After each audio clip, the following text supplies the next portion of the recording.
तो लंडन आईटा नहीं जा हाँ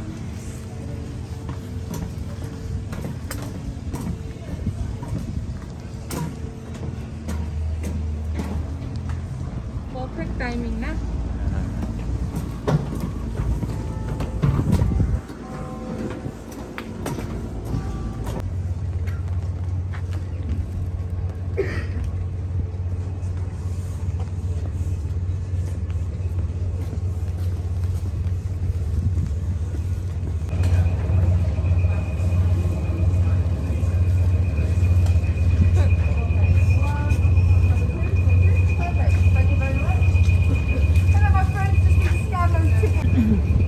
बोट रे मैंने जीवु ठंडा बहुत हो -6 डिग्री अच्छी हाथ तो पूरा खराब हो गला गोटे हाथ ग्लोव्स पिंधे आ गोटे हाथ टे स्टाइल मार्च सो बहुत एक्साइटेड अच्छु एपटे पूरा ठंडा रू जहाँ अवस्था हो देखी पार बस कहीपर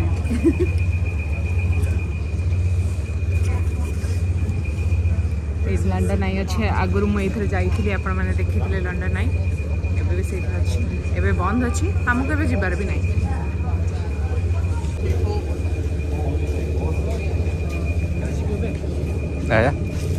Oh, you're back. Okay. That's a tiffin box. Hello. Hi. Are we on video? Hello. Hi. Okay. Yeah, that's downstairs, which is inside, and upstairs is open here. Oh, okay. Okay. Feel We have to free go. to come and go as you please. Okay, thank you. A bit, don't you think? No? Maybe? My name's Stephanie. In case you're wondering where that voice is coming from, it's either coming from underneath your seats or it's coming from me at the top deck. Hello, I'm waving up here, but I'm the lady. Oh, thank you, bless you. I'm the lady who checked your tickets. My name is. Help you out if you need directions to the bathroom, or if you just want to warm up downstairs, he'll be down there to welcome you. Captain's Day, Captain's Dave, and Captain's Chris going to look after you tonight. Just going to repeat one thing from that safety announcement, very important, and that is on the top deck. We remain seated at all times, and my friends, there's no smoking and no vaping on the top deck. Thank you so much. Yeah, I appreciate that. Awesome. We're going to have a lovely 45-minute cruise along the Thames. Now, on the right-hand side, you may have noticed this big wheel. It's all lit up via pink tonight. That's the light. Now, it's 30 minutes to exploitation on the line, travelling at a breakneck speed of 1 km an hour. So, my friends, you're going to ask your loved one to marry you. May I suggest you do it maybe close to the ground, because 30 minutes will be a long time to get romantic. My friends on the top deck, I'm just going to remind you one more time, please, my friends, do sit down. Please remain seated on the top deck. That's for the safety of all the passengers, so that my wonderful captain doesn't bump into any of these bridges that we see. So again, my friend, ladies, please do sit down. Awesome. Oh, you're a star. Thank you so much. Thank you. Now we're just passing the South Bank Centre that had its origins in the 1951 Festival of Britain, meant to be a tonic to the nation. We don't let those brutalistic style buildings for you over there. There's actually a lot going on. We've got the Royal Festival Hall, home of the Royal Philharmonic, which shows you like classical music. Also, Britain's first skateboard park down there, the Undercloth. That's skateboarding and graffiti art. Cool place to hang out. Now we're going under Waterloo Bridge. Named for Waterloo Bridge after the Battle of Waterloo. Also, the inspiration to Waterloo Sunset, the song by the Kings. I won't sing it for you, but yes, I imagine that Ray Davies was on that bridge at some point looking at a beautiful sunset over there. Now on the right hand side, we've got another one of those Brutalist style buildings. Actually, that's the National Theatre there with the little billboard going across there. Now the National Theatre is composed of 3 beautiful theatres, which is the Olivier Theatre. As I said, there's some beautiful theatres. If you like theatres and plays, do go and check it out, because tickets over there are generally a lot cheaper than their West End box office counterpart. And a lot of shows that go on to the West End start their first runs at the National Theatre. Shows like War Horse and The Curious Incident of the Dog in the Night Time, starting out in the National Theatre before moving to the West End and on to international fame. you're probably a little bit chilly. If you do wish to go down to the lower deck, that's fine. We won't judge you. In fact, I may join you down there in a bit. My beautiful prairie light over there on the right-hand side. That's the Christmas market's popping up now. It's that time of year. If you like mulled wine and hot pastries, that's the place to hang out. Lovely walk as well on not so cold days and nights. Now on the right-hand side, you've got a building that's red and white. Brick building that looks like it's an OXO there up on the tower in red. In fact, that is called the OXO building, named after the company that bought it in the 1930s. OXO are a company that make gravies and stock meats for our international guests there. Now, OXO bought that building in the 1930s as a cold meat storage warehouse. However, they got into a bit of hot water when they bought that building because this is a royal river, and as such, skyline advertising was banned in the 30s. Before you does not say OXO, it's just a series of random geometric shapes, circles, crosses and circles that happen to look like the word OXO. Now that lawyer must have been worth his money because the judge agreed, and hence we still have the OXO tower lit up today. Now they've long gone, so it's just free advertising now. If you go up there you'll find galleries, shops, and on the top floor is a restaurant owned by Harvey Nichols. However, memories of that court case still stirs some emotions. Some believe that the judge may have had stock in the company. Oh no. Now we're about to go under the 2.5 bridges that make up Blackfriars Bridge. Blackfriars named after the monastery that was on the North Shore. They're around that North Shore. Now that's your left, it's your right, and you'll notice the mysterious red columns. We'll talk a bit more about them on the way back.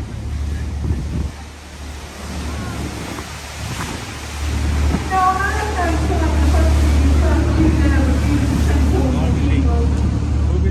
lit up nicely there tonight. This is actually the 50th foundation of St. Paul's. This one was designed by Sir Christopher Wren.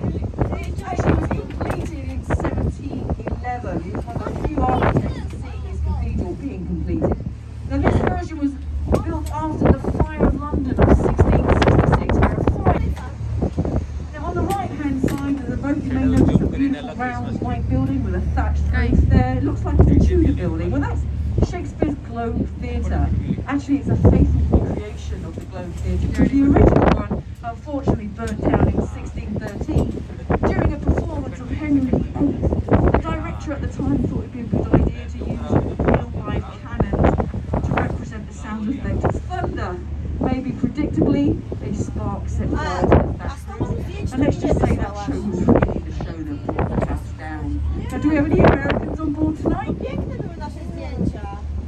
Oh, you're being quiet. Well, we have an American to thank for the new Globe Theatre because American director and actor Sam Wanamaker, he came over to London in the 1970s expecting to see some kind of tribute to Shakespeare, and he found nothing. So he took it upon himself to build a new Globe Theatre using all original deconstruction methods. All the rebuilding no power tools at all, but you see these beautiful fairy lights and a building there with red windows, a brick building. That's the Anchor Pub. Now there's been a pub or an inn or a tavern on that site for around 800 years, with the current building believed to be at least 400 years old. We know that Samuel Pepys, the diarist, watched the Great Fire of London burn over the spaces of that town summer of 19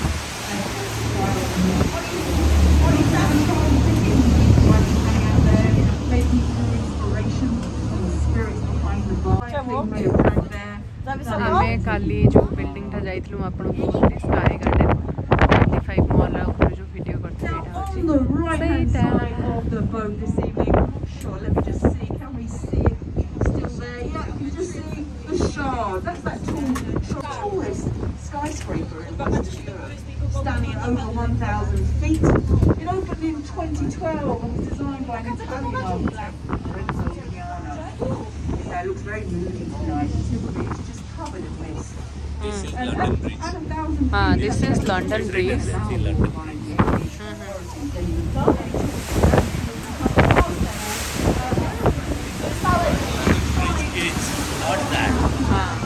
But এটা হচ্ছে tower bridge, এটা হচ্ছে tower bridge আমানে তো আসবো।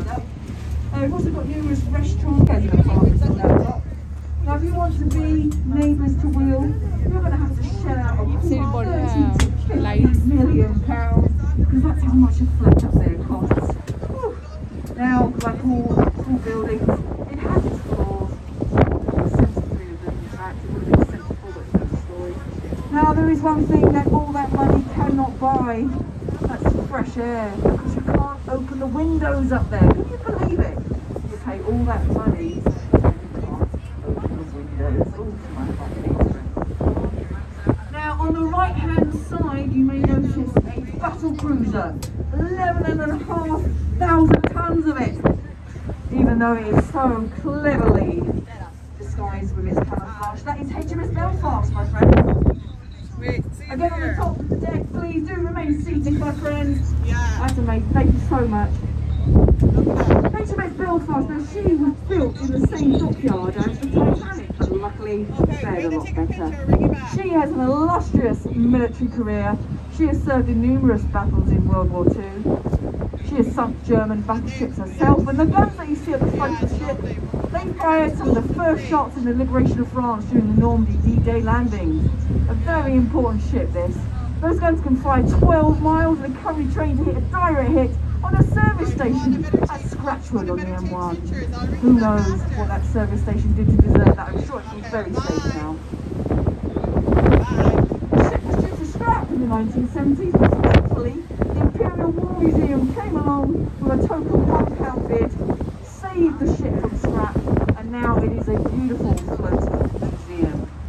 Now I'm up on the top deck with you all here, and I am seeing a beautiful Tower Bridge tonight, lit up gorgeously against a moody winter sky. Now Tower Bridge, my favourite bridge, built in 1894, designed by Horace Jones. It's a vascular bridge. Vascular means the things that you see in the middle, they're like seesaw. That's where the word vascular comes from, the French word. They open up to allow tall ships through. And in their heyday, they would have opened up to allow tall ships through around 6,000 times a year. Nowadays, we're lucky if we get 1 or 2 races, but it still happens. You just have to give 24 hours notice to the Port of London Authority and they will allow your tall ship through. Again, a reminder on the top deck, please remain seated. Thank you so much. Now, it's a tradition that we wave at people on Tower Bridge, and if we get a wave back, we secure 5 years good luck. Oh, look at that. Awesome. We've got at least 10 years, haven't we? So that tradition actually comes from the Edwardian times, when Edwardian sailors used to pass under here. This used to be the last bridge that they would pass through before heading out to open water, and they believed that if they saw their loved ones on the bridge, it meant a safe return home. Now, we are about to do a lovely manoeuvre. We're just turning left now, and the boat is going to become parallel with Tower Bridge, giving you a photo opportunity like no other. I love this bridge so much, ladies and gents. I have got a tattoo of it on my arm. I really do love it. I think she's gorgeous. Now, if you want to climb those towers, you can do. It's called the Tower Bridge Experience. You can climb up there. You can also go down and see the engine room down there at the bottom of the bridge. You can climb up and go across the walkway, the blue and white lattice walkway up there. Do wear trousers though.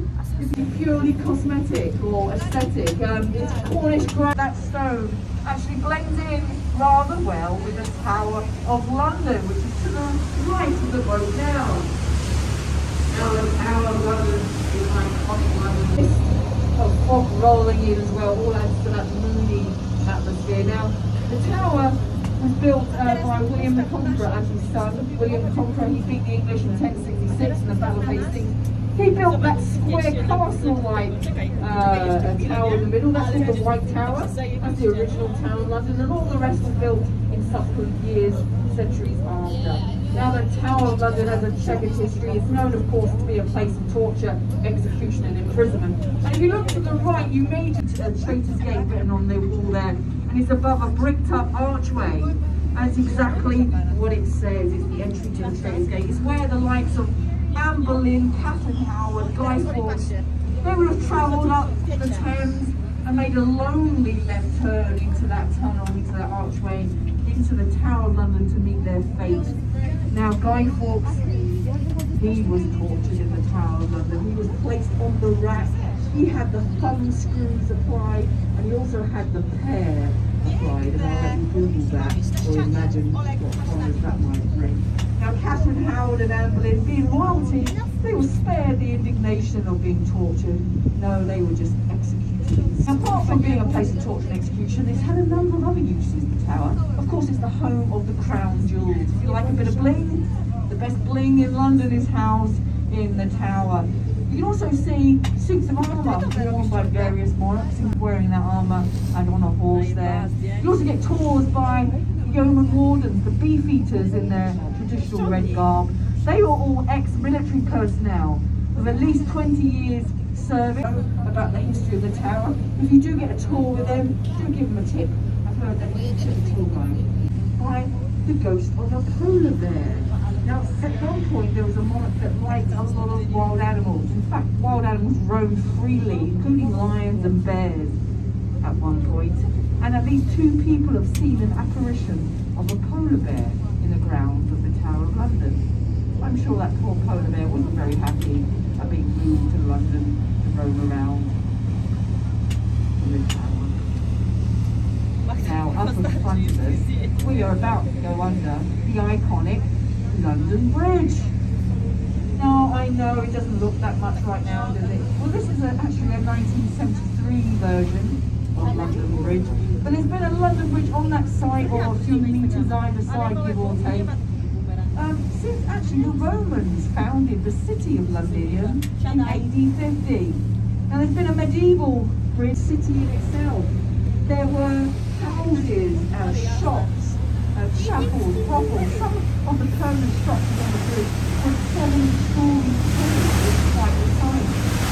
On the south end of the bridge, like the gatehouse, really spectral, decapitated heads that had been tarred and put on spikes to act as a warning to any would-be traitors that were considering doing their business in the city. Now, unfortunately, the medieval bridge, it did come down. Then we had a Victorian bridge, and unfortunately that started sinking. So an American chap, he bought the Victorian London Bridge, and he took it brick by brick over to Arizona, where it currently stands above Lake Havasu. So if you want to see the Victorian version, you have to travel to the United States.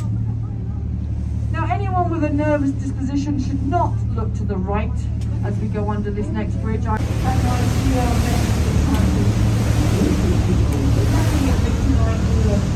you were spared that sight.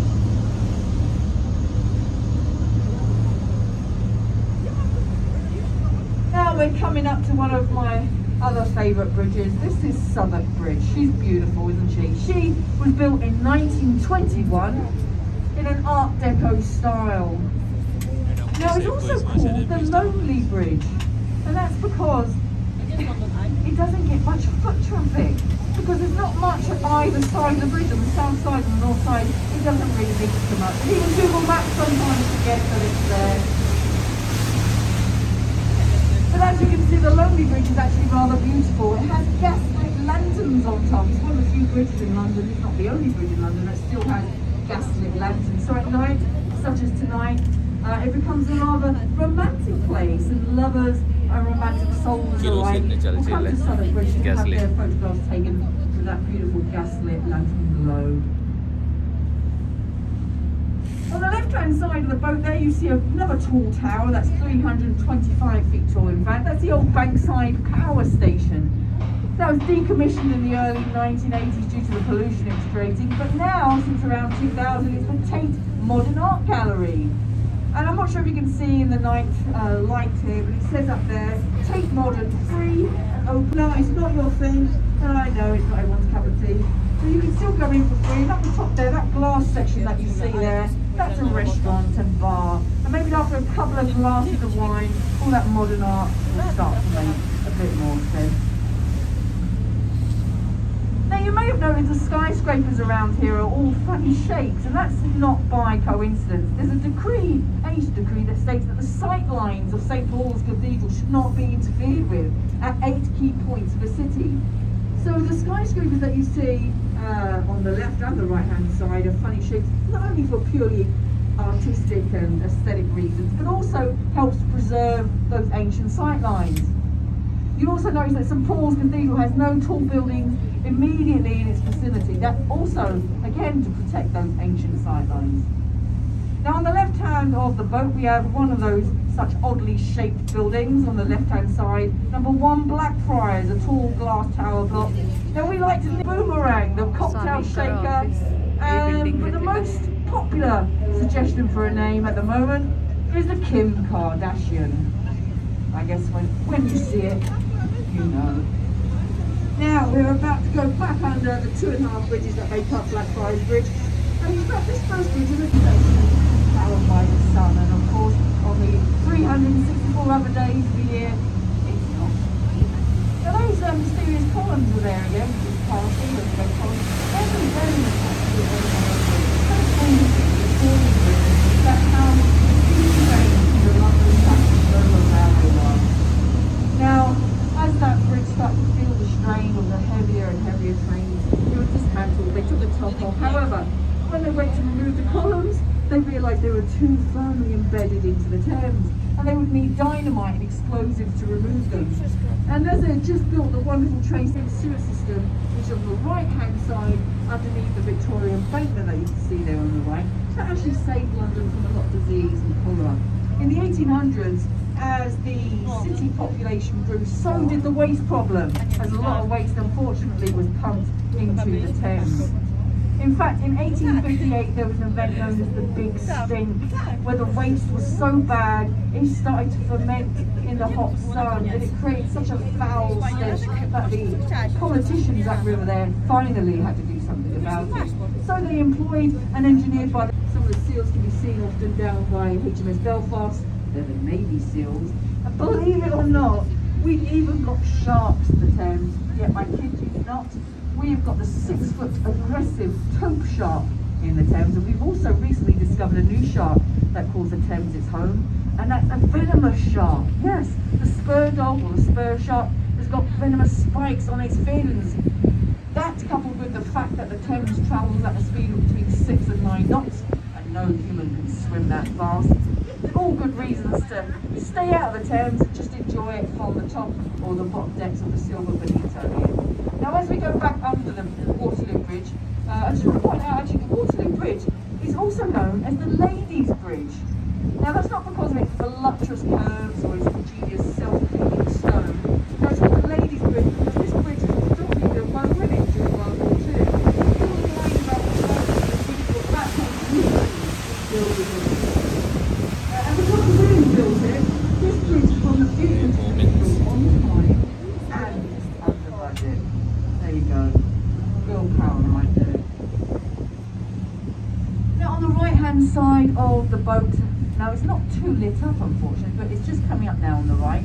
On the right hand side of the boat there's the oldest landmark on the Thames, and that's Cleopatra's Needle. An obelisk that we can see right now is 3,500 years old. Yep, 3,500 years old.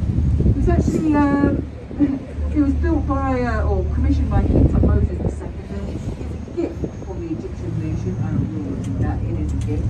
They were one of the few Egyptian artifacts that people came up with. That's another story. As I said, it was given to us. Now it's called Cleopatra's Needle, but Cleopatra the Queen was actually born over 1,000 years after the obelisk was created. It was called Cleopatra's Needle because that was the name of the boat, the Cleopatra, who pulled it from Egypt to the UK. Now apparently, if you walk around there at night time, you may hear the ghostly howls of a man or crying. It's supposed to be haunted, the Needle. Now that may be because when it was travelling from Egypt to the UK, unfortunately there was an incident where the barge that was pulling the Needle actually got separated from it. And the Needle went on for a while, and 6 sailors have lost their lives by the time of the power of the Needle.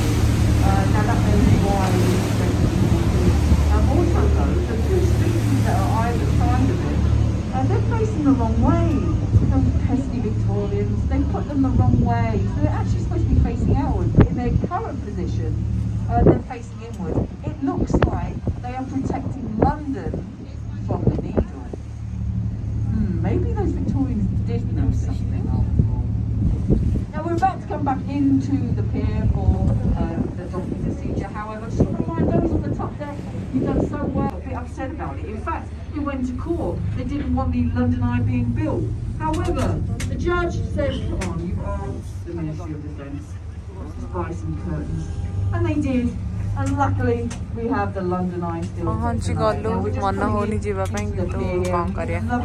Fantastic opportunity to see the Elizabeth Tower, also known as Big Ben. Now, Big Ben is actually the bell that's inside.